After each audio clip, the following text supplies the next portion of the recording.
Pour poursuivre cette quotidienne maintenant, le témoignage de Jennifer, abusée et violée par son beau-père pendant plus de 5 ans. Tout commence en fait dans un petit village de Loire-Atlantique. Jennifer est une petite fille souriante et dynamique, garçon manqué. Elle aime le sport et faire rire ses proches. Mais depuis quelque temps, la petite fille a perdu son sourire. En effet, sa mère Isabelle a refait sa vie avec un certain Patrick et Jennifer n'apprécie pas beaucoup ce beau-père qui est à la fois colérique et impulsif. Effrayée de se prendre une gifle au moindre mot de travers, elle est loin de se douter que son quotidien est sur le point de virer au cauchemar. Un jour, alors que sa mère vient de quitter l'appartement, Jennifer se retrouve seule avec Patrick. Et très vite, elle constate que le comportement de son beau-père est étrange. Patrick s'approche d'elle et profite de l'absence de sa femme pour déshabiller Jennifer. Ainsi, à l'abri des regards, Patrick agresse sexuellement Jennifer pour la toute première fois. La petite fille est pétrifiée, mais son beau-père ne s'arrête pas là, car désormais, dès que sa femme a le dos tourné, il impose des agressions sexuelles à Jennifer. Et si la petite fille ne s'exécute pas, il n'hésite pas à la faire chanter ou même à la punir. Jennifer est prise au piège. C'est le début pour elle d'un calvaire de plus de 5 ans qu'elle va venir nous raconter en direct dans un instant. Nous sommes à Trignac, dans le département de la Loire-Atlantique.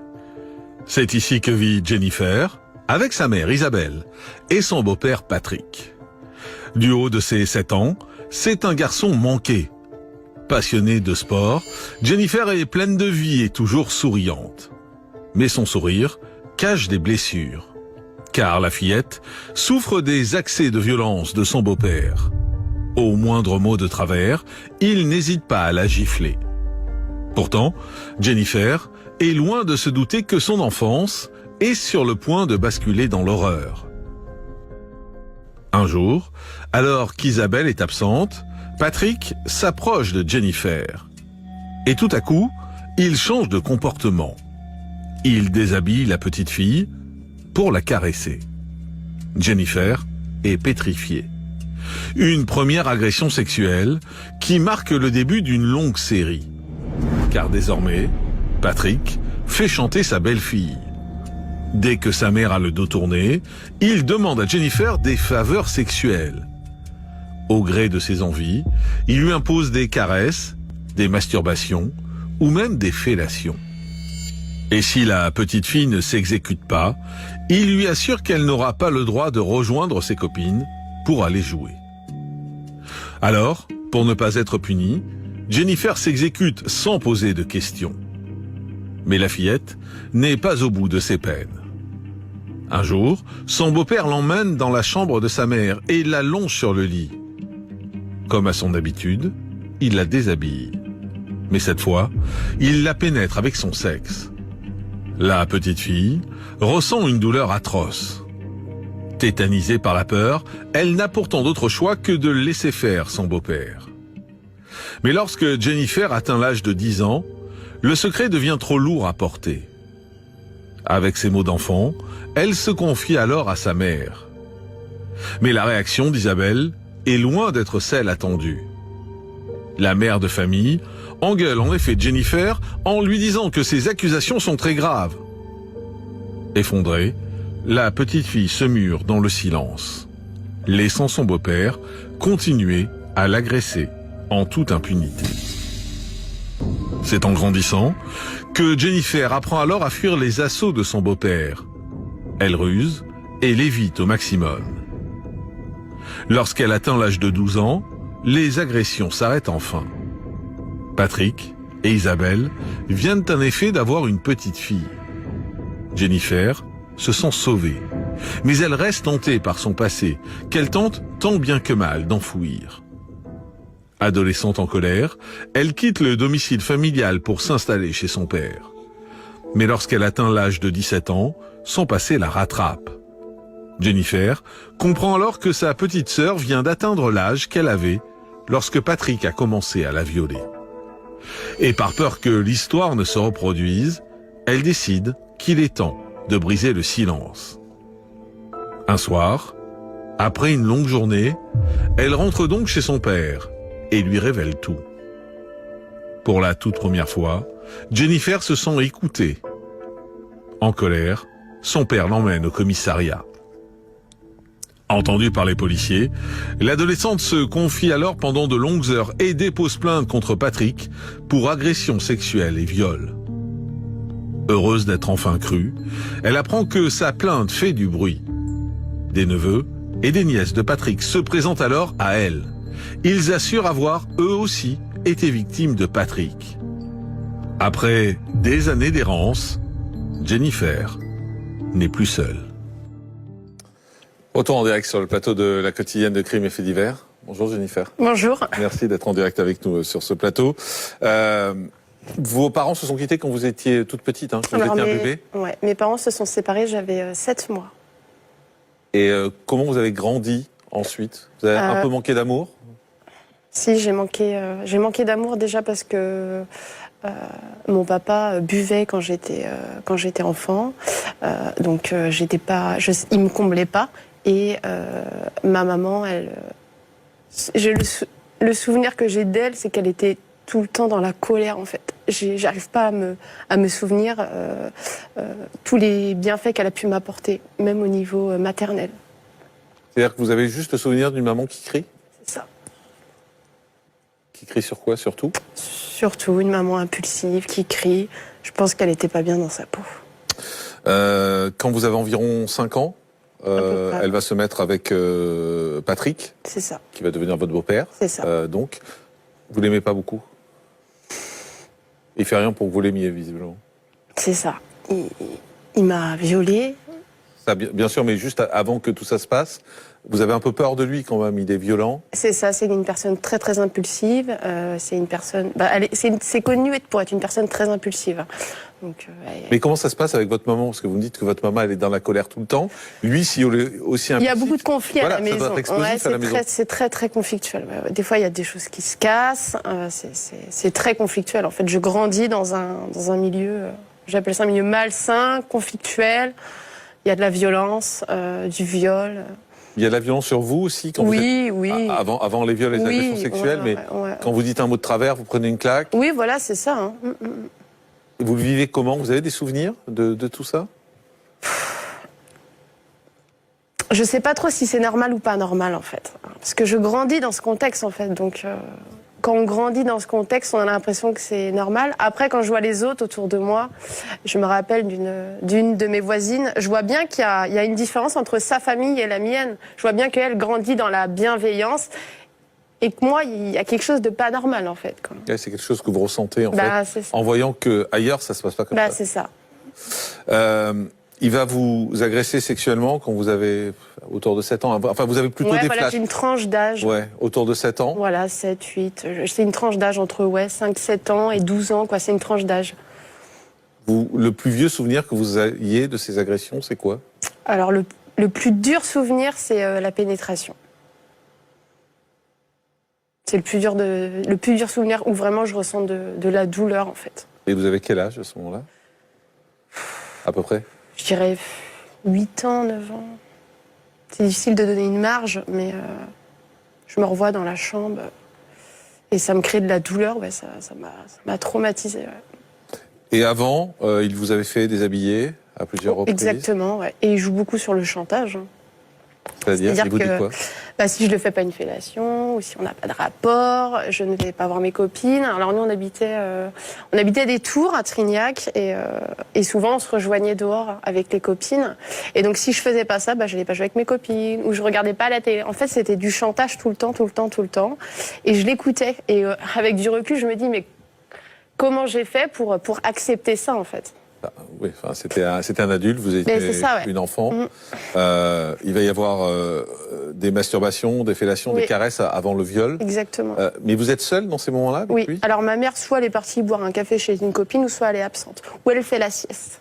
Et vous devez redouter ces moments-là? Je pense que quand votre maman s'en va, vous devez vous dire, voilà, ça va m'arriver. Et je me rappelle que souvent, j'avais envie d'aller avec elle. Et du coup, maintenant que du recul, je me dis, en fait, c'est parce que je voulais fuir, en fait. Fuir ça. Et elle vous prenait pas avec elle? Non, pas forcément. Jamais? Non. Je pense qu'elle savait, ouais. Vous pensez qu'elle savait? Je me dis, tout ce nombre d'années, Déjà, j'avais essayé de me confier à elle, je sais pas, je devais avoir 8-9 ans, et j'étais dans mon lit dans ma chambre, et je lui ai dit... Patrick, alors je ne sais pas exactement ce que je lui ai dit, mais je lui ai dit Patrick m'a fait ça. Et elle m'a répondu Jennifer, faut pas dire ça, c'est très grave. Et du coup, après, je me suis complètement fermée. Et il y a une deuxième scène, je suis dans le canapé, dans le salon, et il me met de la... Non, il me met pas de la crème. Il dit à donc ma mère arrive au même moment, donc il est au niveau de mes parties intimes, et il dit ma mère arrive au même moment, il dit à ma mère, je vais lui mettre de la crème. Voilà. Donc je me dis... Et elle réagit pas, quoi. Donc pour moi, elle est complice, en fait. Vous, quand vous êtes une petite fille et que vous essayez d'en parler avec votre maman, ce qui est déjà un effort terrible pour une petite fille. Elle se ferme, ouais. Vous réagissez comment? Vous dites quoi derrière? Je me dis, je sais plus ce que je me dis, mais je me renferme totalement, quoi. Vous vous sentez abandonné? Oui, ouais. Ah oui, complètement, ouais. Déjà, j'ai cette peur de l'abandon et je pense que c'est par rapport à ça, ouais. Bah oui, complètement abandonnée. Je me dis, si ma mère ne m'écoute pas, qui va m'écouter, quoi, hein, forcément. Hein. La maman, c'est tout. Enfin, moi, maintenant que j'ai un enfant, je me dis, mais mon fils, je le crois, quoi. Là, elle a vraiment fermé. J'ai senti qu'elle a fermé la discussion, je me rappelle très bien. Je me rappelle de ma chambre, je me rappelle de... Ouais. J'imagine que vous vous êtes posé la question plusieurs fois de savoir si elle savait, puisque c'est l'hypothèse que vous avez, que vous avez évoquée, si elle savait pourquoi elle a laissé faire. Ça, c'est une très bonne question. Est-ce qu'elle-même, elle a vécu ça? Ce n'est pas une justification. Non, mais je me dis, il y a bien une explication quand même. Mais elle l'a toujours nié. Hein. Mais pendant les auditions, lui-même disait, donc Patrick disait, qu'elle le savait. Alors, je vais vous poser la question autrement. Vous pensez qu'elle vous aimait, votre maman? Bah, c'est pas de l'amour, ça. Enfin, non. Peut-être qu'elle m'a pas désiré, je sais pas. Et moi, je suis maman maintenant et je réagirai jamais comme ça. Je sais même pas comment on peut réagir comme ça. C'est inhumain, quoi. Ça me passerait même pas à l'esprit, quoi. Vous en avez parlé avec elle? Oui, mais elle a toujours nié. Mais vous lui avez demandé si elle vous aimait, oui. Par exemple? Vous lui avez posé des choses aussi directement? Non. De toute façon, j'ai pas envie. Non, j'ai plus envie de... Je ressens plus rien, en fait. Pour elle? Ah non, plus rien du tout. Non. Elle me laisse faire ma vie, elle fait la sienne. Et je veux plus rien savoir. De toute façon, ça ne changerait rien. Hein. Comprendre, des fois, ça aide. Mais j'ai tellement voulu comprendre depuis des années, et puis je lui avais même proposé d'aller voir une psychologue. Encore une fois, c'est encore moi qui fais la démarche. J'avais proposé qu'on aille voir une psychologue et tout ensemble, elle a tout refusé, donc... Fini. C'est votre maman? C'est votre maman encore, pour vous?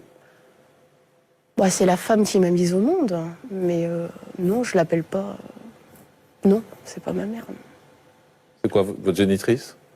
Ouais, voilà, la personne qui m'a mise au monde. Voilà, c'est tout. La rupture avec elle, pour vous, ce moment où vous dites, c'est plus ma mère, hein, en gros, hein, c'est ça, c'est juste celle qui m'a mis au monde. Vous la datez de quand? À quel moment vous vous êtes dit, c'est pas possible que cette femme... Alors là, ça fait que à peine un an. Où ah oui, vraiment, c'est très récent. Ouais, où vraiment, je pense que j'ai pris conscience des choses. C'est long, c'est pour ça que je vous demande... Ouais, bah là, il y a à peine un an, septembre l'année dernière. Suite à une séance avec une personne qui fait une énergéticienne, ça m'a aidé à prendre en compte que, en fait, ma mère, ce qu'elle avait fait, c'était pas sain, en fait. Et là, j'ai mis une rupture définitive. C'est-à-dire que je ne veux plus entendre parler d'elle, je ne veux plus qu'elle me contacte. Je lui souhaite pas de malheur, je lui souhaite tout le bonheur du monde, mais je veux qu'elle me laisse tranquille. Parce que c'est pas une personne saine pour moi. Et de toute façon, à chaque fois que je la voyais, je n'étais pas bien. Les agressions contre vous vont continuer jusqu'à 12 ans? Oui, à peu près. Ouais. À peu près. Pourquoi ça s'arrête? Il y a la naissance de ma petite sœur. Et de mes souvenirs, j'ai la période de mes règles qui arrive. Et je pense que ça a sonné la fin. Et je pense que 12-13 ans, je grandis et peut-être que je commence à me rendre compte que c'est mal, quoi. Donc je le fuis, en fait. Il a toujours ces regards vicieux. Vous le fuyez ou vous ne l'intéressez plus parce que vous êtes en train de devenir une femme? Peut-être que c'est ça. En tout cas, moi, je le fuis au maximum. Et comment ça se passe à la maison? Alors, parce que 12-13 ans, vous êtes encore à la maison.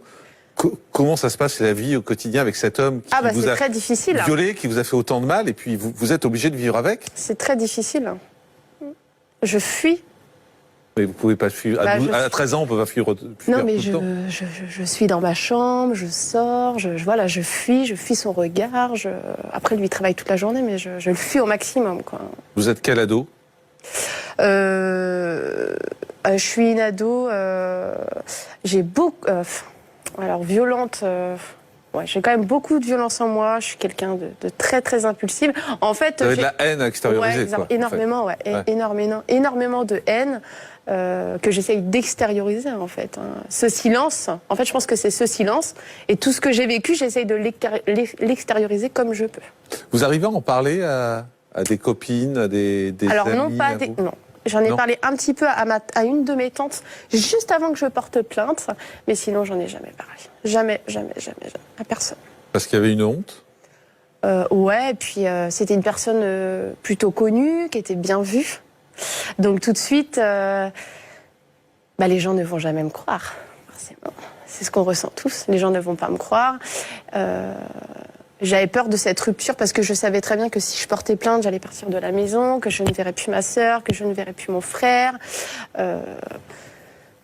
La honte, ouais, la honte, en fait. Puis on préfère étouffer, en fait. On préfère se dire, bon, tiens, je n'ai jamais vécu ça. Moi, c'était ça. J'étouffe, en fait. Tout ce que j'ai vécu, je l'étouffe, je le mets dans une case et je le verrouille. Et puis, à un moment donné, ça ressort, quoi. À part que c'est pas vraiment verrouillé, parce que cette haine et cette colère que vous aviez, elle venait de là. En fait, c'est pas quelque chose qu'on n'arrive pas à construire un mur, en fait. Ah bah non. C'était ça. Il y a des fuites, quoi, j'ai envie de dire. Il y a des moments où ça ressort forcément. Ouais. Je faisais la dure, en fait, devant tout le monde, même à l'école. Je me suis battue, j'ai été virée de mes lycées. J'en suis pas fière, mais mon besoin. En fait, j'avais peut-être besoin d'exister pour qu'on s'occupe de moi. J'avais besoin d'extérioriser à une autre manière. Mais quand vous vous battez, quand vous êtes viré des lycées, à un moment, il y a personne même dans l'institution scolaire, il n'y a pas un médecin, il n'y a pas un psy, il n'y a pas un prof qui essaie de vous comprendre et qui essaie de vous dire mais qu'est-ce que tu as? Non. Personne n'a jamais essayé? Juste vous étiez une nana énervée, énervante? C'est ça.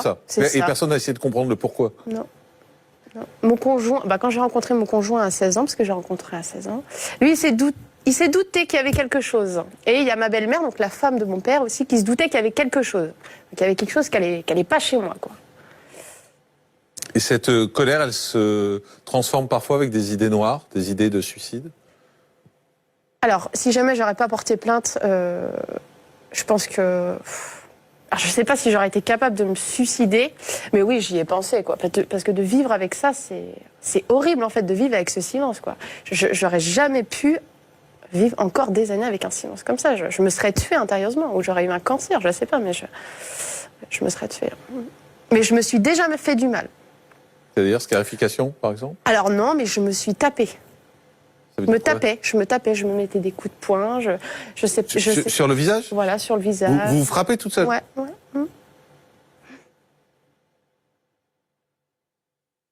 C'était, je pense, ma souffrance. Et vous disiez quoi quand vous frappiez? C'est bien fait pour toi? Comme si je m'en voulais. C'est bien fait pour toi?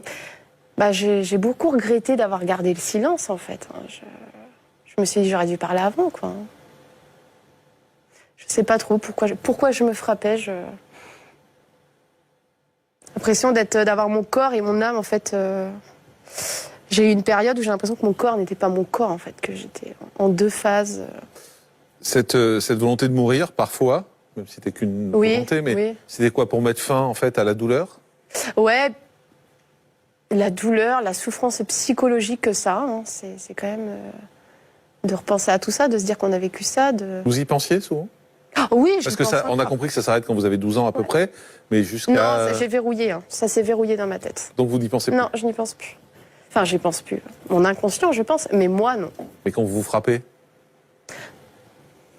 C'est ça, c'est le corps qui parle, en fait. Ouais. Alors à 17 ans, vous confiez enfin à votre père, puisque c'était votre beau-père, là, hein, donc vous confiez enfin à votre père ce que vous avez vécu, et c'est pour vous un soulagement de pouvoir enfin être écouté. Mais au moment de porter plainte, vous n'aviez pas conscience des conséquences de vos confessions, car aux yeux de tous, Patrick était un homme loin de tout soupçon. Un long combat va alors commencer pour vous, et les choses ne vont pas toujours se passer comme prévu. Après avoir déposé plainte, Jennifer se sent libérée d'un poids. Mais la jeune fille se rend compte qu'elle vient de lâcher une bombe. Car aux yeux de beaucoup de monde, Patrick était un homme intègre, loin de tout soupçon. Sa mère accuse même Jennifer d'avoir brisé sa famille. La jeune fille est anéantie.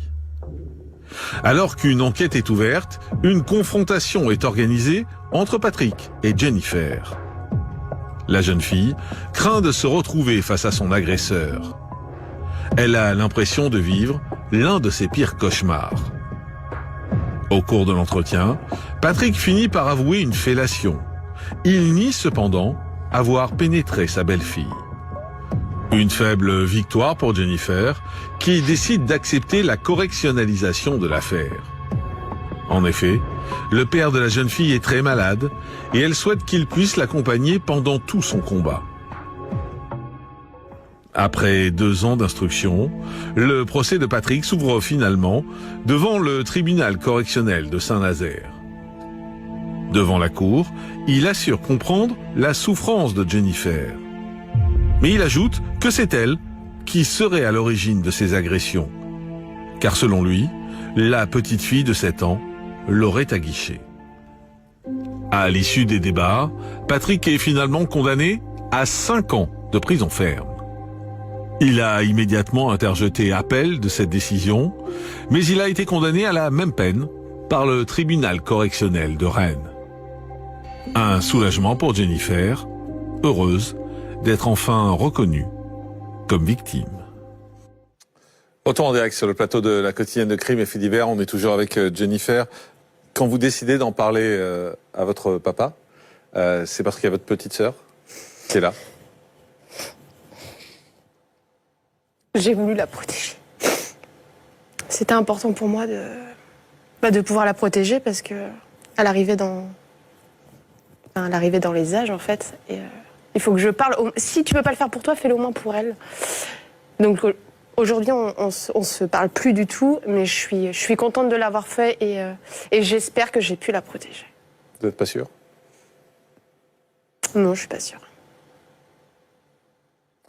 Quand vous expliquez ça à votre papa, vous lui dites avec quel mot?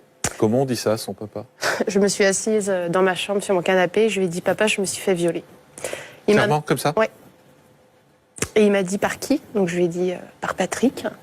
Il m'a dit, t'es sûr, c'est vrai? J'ai dit oui et il m'a emmené directement à la police. Directement. Ça fait quoi d'être cru? Ça fait du bien. Surtout de la part de son papa, quoi. Je me suis sentie tout de suite soutenue. Confiance, soutenue, accompagnée. Et je me suis dit, bah, c'est le début, quoi. Il faut y aller. C'est un long combat, hein, on le sait, le combat juridique. À un moment donné, vous êtes confronté avec Patrick. Ça se passe comment, la confrontation? On est dans un petit bureau, dans une pièce, chacun sur son siège. Mais vous, comment vous la vivez? Très mal, c'est très dur, c'est un cauchemar. C'est un cauchemar de se retrouver avec son agresseur dans un bureau, quoi. C'est un peu irréel pour moi. Vous lui dites, tu m'as violée? Je sais plus ce que je lui dis, mais la chose que je me souviens, c'est qu'il reconnaît que la fellation. Non, je lui ai pas fait ça. Et par contre, il reconnaît la fellation. Il me fait pitié, en fait. Il me fait pitié. Pourquoi? Bon, il est là, à côté, il nie, il me fait pitié, quoi. Votre papa va vous soutenir pendant tout ce combat. Il se trouve qu'il va déclencher un cancer peu de temps après. Et c'est pour ça que vous acceptez la correctionnelle. C'est ça. Pour aller vite. Je voulais absolument qu'il soit présent. Il m'a vraiment accompagné du début à la fin. Il a tout géré, tout.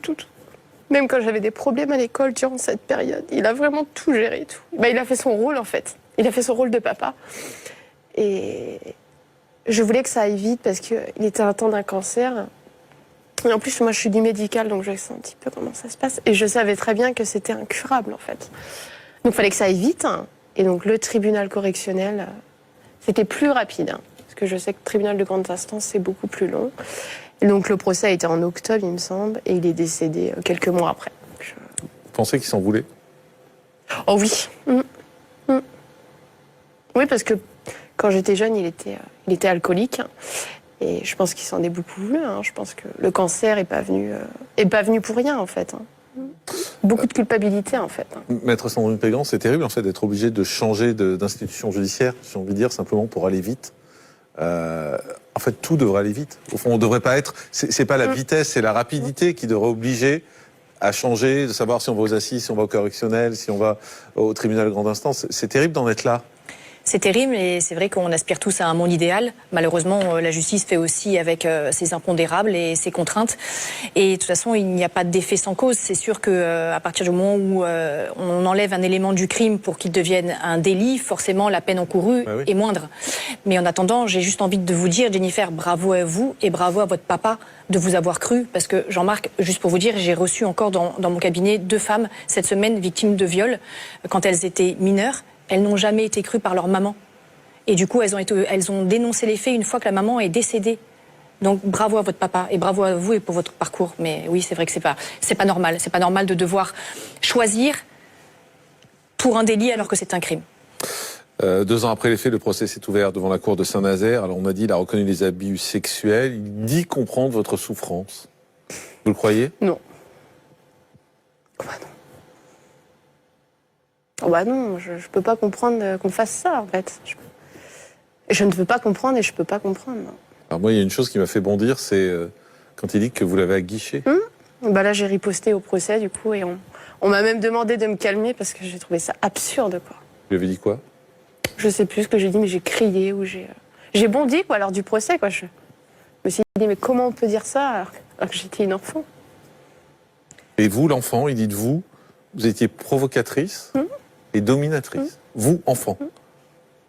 C'est ce qu'il dit. Bah, il essaye de se défendre. Non, mais on se défend pas comme ça, de toute façon. Enfin, à un moment donné, il faut être un peu crédible. Comment on peut dire ça d'une enfant qui a 6 ans? Je sais pas. Il niait les tentatives de viol. Et il y a eu d'autres plaintes, en fait, contre lui. Alors, je sais plus si c'est 3 ou 4, mais il y a eu neveux et nièces qui ont également porté plainte, du coup, après moi. Mais eux, c'était prescrit, parce que ça faisait des années.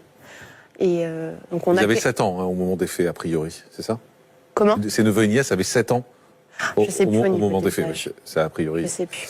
Et en fait, on a regardé au niveau des dates. Il a commencé hyper jeune, quoi. Lui, il doit avoir une 20aine d'années, quoi. Donc en fait, toute sa vie, c'est un meurtrier, quoi. C'est pas possible aujourd'hui, maître. Je croyais qu'on pouvait rattacher des faits face à des faits plus récents. Oui. Je croyais qu'on pouvait aller chercher des faits plus anciens, même prescrits, s'il y avait quelque chose de récent, pour tout rattacher. Et cette loi, elle date du 21 avril 2021. Ah oui. Donc peut-être que du coup, à ce moment-là, ce qui fait qu'en fait, s'il y a encore le même auteur qui est vivant et que pour une des victimes, la prescription n'est pas acquise, pour les personnes dont la prescription est acquise, peut se rattacher à cette prescription qui ne l'est pas, et du coup, ça rallonge. Et donc dans ces cas-là, il y a une pluralité de victimes et elles peuvent être entendues par la justice. Ouais, parce que c'est pas la même chose, en fait, s'il y avait eu plusieurs victimes. Complètement. Effectivement, ça aurait pas du tout été la même chose. Le procureur a demandé 7 ans. Patrick a été condamné à 5 ans. Il a fait appel, mais il a pris la même peine. Je sais pas s'il a fait 5 ans. Enfin, il était condamné à 5 ans. Ouais, il était condamné, mais il a pas fait 5 ans. C'est rare qu'on fasse les peines en entier en France, de toute façon. Il a payé le juste prix? En peine? Pour vous? Franchement, moi, qu'ils prennent 5 ans, 10 ans, 15 ans, 20 ans, ça aurait rien changé. Vous vouliez juste qu'il soit condamné et que vous soyez reconnu comme victime? Voilà, en fait, je voulais être reconnue en tant que victime, qu'on me croie, et surtout, je sais qu'il y a énormément de personnes qui sont dans mon cas, mais qui n'osent pas porter plainte, et qu'elles le fassent aussi. En fait, je pense qu'il faut briser le silence. Il y a trop de victimes en France et dans le monde, et les personnes ne portent jamais plainte, parce qu'elles ont peur, mais c'est nous les victimes, en fait. Il faut arrêter de vouloir protéger les agresseurs. Comment vous allez aujourd'hui? Je vais très bien. Il y a toujours des moments difficiles, mais je suis très épanouie professionnellement. Je suis toujours avec mon conjoint, du coup. Vous avez rencontré à 16 ans? Exactement, ouais, qui m'a soutenue tout au long, en fait. Et j'ai un petit garçon de 3 ans et demi. Je fais très bien. Vous oubliez le passé? Non, c'est ce qui fait ma force. Merci beaucoup, Jennifer. Je vous en prie. Merci d'être venu en direct sur ce plateau.